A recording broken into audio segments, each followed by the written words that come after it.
صوبائی محکمہ تعلیم اپنے صوبوں کی تعلیمی ضروریات کا جائزہ لیتا ہے اور تعلیمی ضروریات کی تکمیل کے لیے مختلف منصوبوں کی منظوری دیتا ہے۔ پھر ہم دیکھ لیتے ہیں، ہمارا فرسٹ پوائنٹ ہو گیا، ٹھیک ہے۔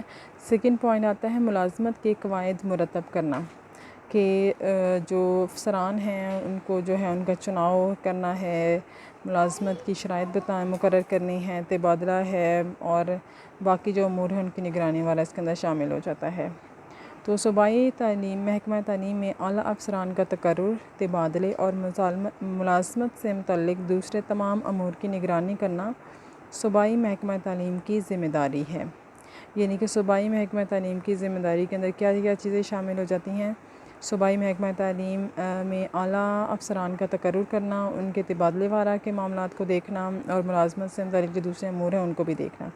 اس کے علاوہ اسکولوں کے اساتذہ کا چناؤ، ان کی شرائط، ملازمت کا تعین و تقرری و تبادلہ اور ملازمت کے قواعد مرتب کرنا بھی صوبائی محکمہ تعلیم ہی کی ذمہ داری ہے، ٹھیک ہے۔ تو یعنی کہ اعلیٰ افسران کے ساتھ ساتھ اساتذہ کی جو ہے نا کی ملازمت کے جو مختلف پہلو ہیں ان کو بھی دیکھنا جو ہے وہ صوبائی محکمہ تعلیم کی ذمہ داری ہے۔ پھر آ جاتا ہے تعلیمی اداروں اور انتظامی معاملات کی نگرانی کرنا۔ صوبے میں محکمہ تعلیم کا ایک انتظامی شعبہ ہوتا ہے۔ انتظامی معاملات درپیش ہوتے ہیں، ان کی نگرانی اور ان کی اصلاح کرنا جو ہے وہ اسی کے اندر شامل ہے۔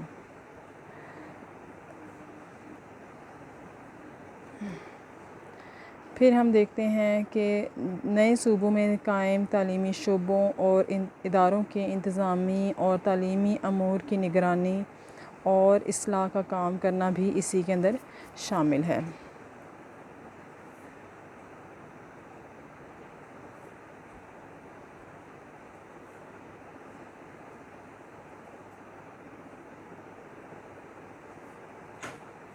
اچھا، اس کے علاوہ اگر ہم دیکھتے ہیں تو اس کے اندر کیا کیا پوائنٹ جو ہے نا وہ شامل ہو جاتے ہیں۔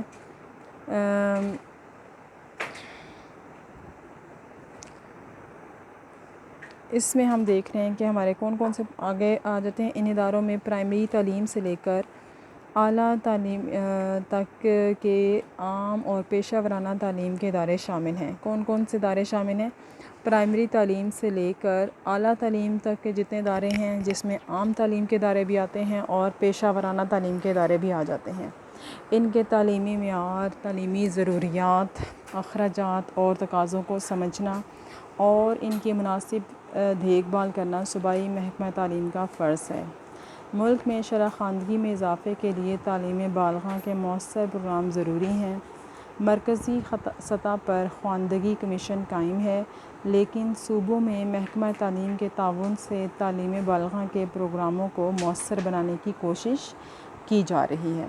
پھر ہمارے پاس آتا ہے تعلیمی بجٹ اور منصوبے تیار کرنا۔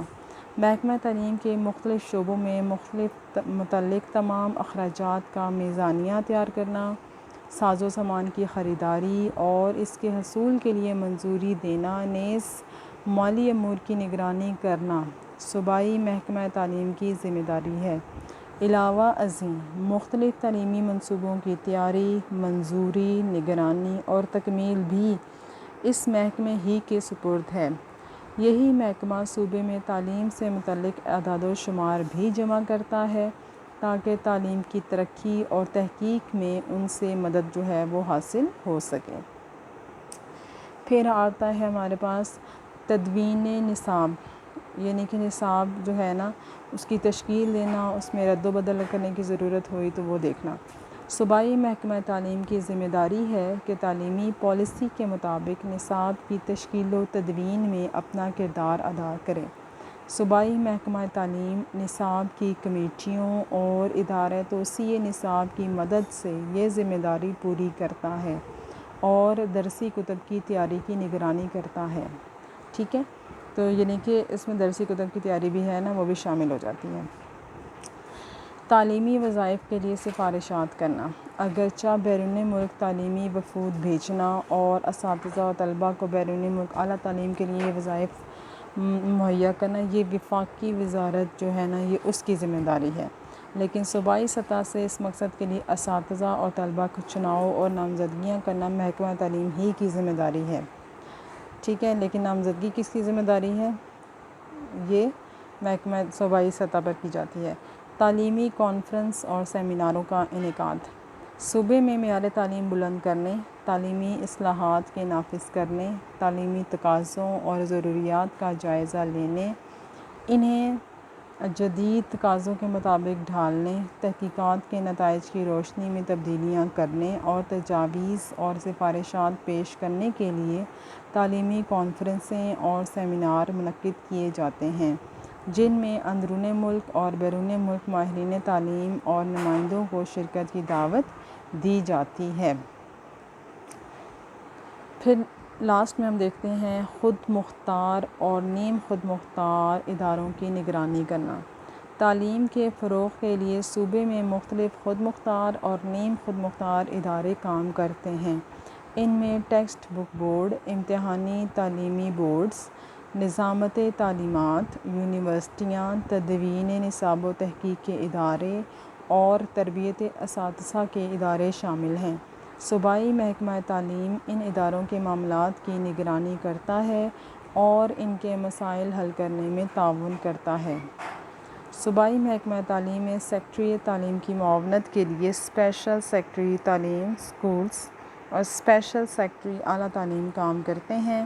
اس کے علاوہ صوبائی سطح پر ڈائریکٹر پبلک انسٹرکشن اسکولز اور ڈائریکٹر پبلک انسٹرکشن کالجز بھی کام کرتے ہیں۔ اب یہ جو پوائنٹس ہیں یہ آپ نے اچھی طرح سے ان کو یاد کرنا ہے، نام بھی یاد کرنا ہے، لکھنے کی بھی پریکٹس کریں کہ آپ کو صحیح طرح سے یہ نام لکھنے بھی آتے ہوں، ٹھیک ہو گیا۔ اب آپ نے گرلز یہ کام یہ کرنا ہے کہ آپ کی اسائنمنٹ کیا ہے کہ اس میں سے آپ نے یہ جو میں نے شارٹ کوسچن دیا ہے آپ کو سٹارٹ میں بتایا تھا کہ یہ آپ کا ایک شارٹ کوسچن بنتا ہے، یہاں سے یہ آپ نے شارٹ کوسچن لکھ کے مجھے جو ہے نا وہ سینڈ کرنا ہے، اور اس کے بعد جو ہے یہ جو ہے نا ان کے جو فرائض ہیں ان کے جو نام ہیں، کس کے نام، فرائض